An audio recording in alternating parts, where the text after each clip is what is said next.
Hello everyone and welcome back to another orchestration techniques video. Continuing with our woodwinds theme, today we will be going over the saxophone. Now I know what some of you may be thinking, isn't the saxophone a brass instrument? No, it isn't.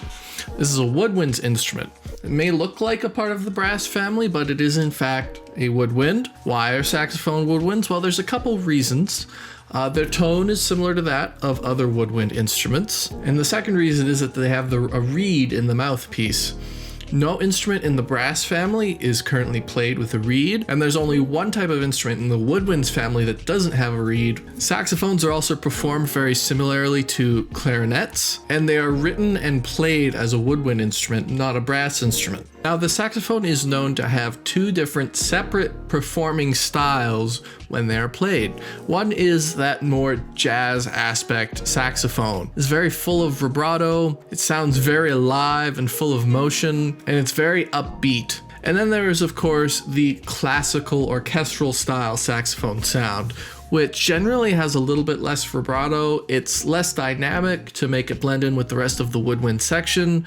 It fits in more as a woodwind piece in the woodwind choir instead of standing out at the front of a band performing as a full lead instrument. It's also a very unique instrument in both cases because it has a couple different special playing techniques, and due to how the instruments developed over time, it's also very successful at multiphonics. Now, unlike a lot of woodwinds, you are not likely to see a saxophone in an orchestral setting very often, so you don't actually hear that more classical saxophone style too often in modern music. It has become way more popularized in band settings, especially with jazz, funk, Latin, and pop genres, as well as some rock styles I've heard it been used in. This popularization means not a lot of saxophone orchestral music has been made and heard over time. However, it has been noted that the saxophone would only have a limited use in an orchestral setting, so for now it remains as mostly a band instrument. Well, why are you covering it in your orchestral techniques then? Well, because it's a woodwind instrument. I personally love saxophone, and just because it's not an orchestral instrument doesn't mean you can't use it in orchestra or write for it in general in your DAW with a virtual saxophone library. And I want to go over all the woodwinds, so how could I leave out one that's so popular? There are actually 6 different styles of saxophones, each with their own unique ranges and characteristics. Starting from the one with the highest range and going to the lowest, we have the sopranino sax, the soprano sax, the alto, the tenor, the baritone, and the bass.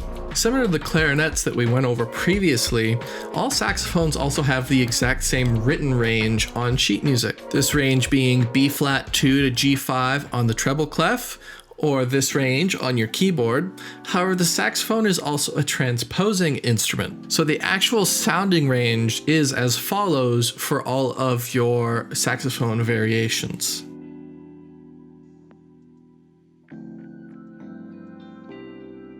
The sopranino, of course, being your highest range with that more shrill sort of saxophone tone, and then of course it gets lower and lower as you go through the ranges: soprano, alto, tenor, baritone, and of course your lowest and most gritty sounding, the bass saxophone. Absolutely love the sound of this one.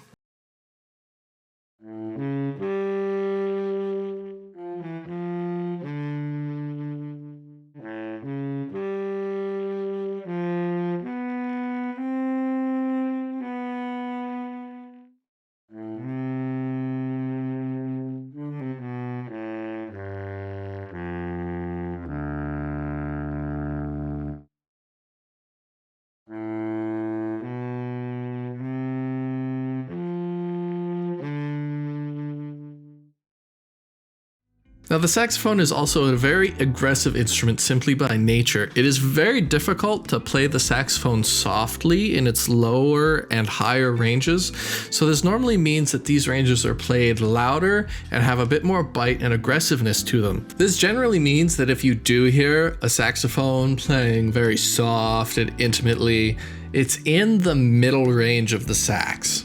If you think about, sultry jazz or very soft Latin music, you're listening to the middle range of that saxophone. So if you are looking to write for a soft saxophone line, you'll want to use that middle, more mellow range, as it'll just come more naturally to the instrument. However, if you're looking to write aggressively and you're thinking about writing some very fast-paced Latin or funk music, what you might want to do is use more of the saxophone's ranges in general.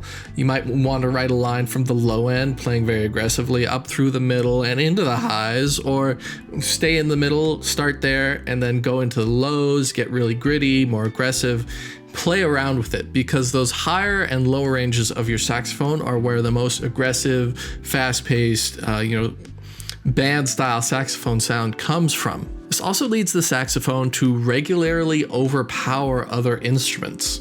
This is another reason that if you do hear a saxophone in an orchestral setting, it's evened out, it's less dynamic, it has a little bit less vibrato, because they want it to blend in with the rest of the orchestra generally. This, combined with its unique timbre, is the main reason it's mostly used in band settings. So generally how you write for this instrument will vary as well, compared to how you write for other woodwinds as a whole. Now, since this instrument is most popular in band style music, there isn't really a general overall categorization of how many saxophones you might find in an orchestral choir, which is one of the numbers I like to include in these styles of videos. However, in an orchestral setting, it is common to use the full range of saxophones.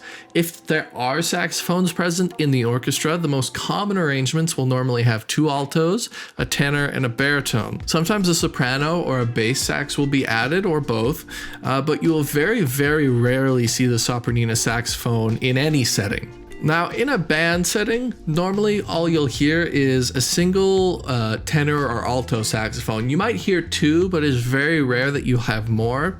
And because a saxophone is generally a lead instrument in band music, you don't need an ensemble because it's band music. You don't use ensembles in those settings generally. And when you are writing for a saxophone, always remember this is a woodwind instrument. Your players need to breathe. Long legato style lines are perfectly fine with this type of instrument, but you don't want to write them too long, because no professional musician can hold their breath and play a woodwind instrument forever. They need to breathe. Always remember that. Anyways, that's all for this video, guys. As always, if you want me to go over a specific instrument, leave a comment below, and don't forget to hit that like and sub button. It really helps out the channel. We're pretty much done with our woodwind section of orchestral techniques, so we'll be moving on into brass soon. So look forward to that. Anyways, I will see you guys next time. Bye-bye.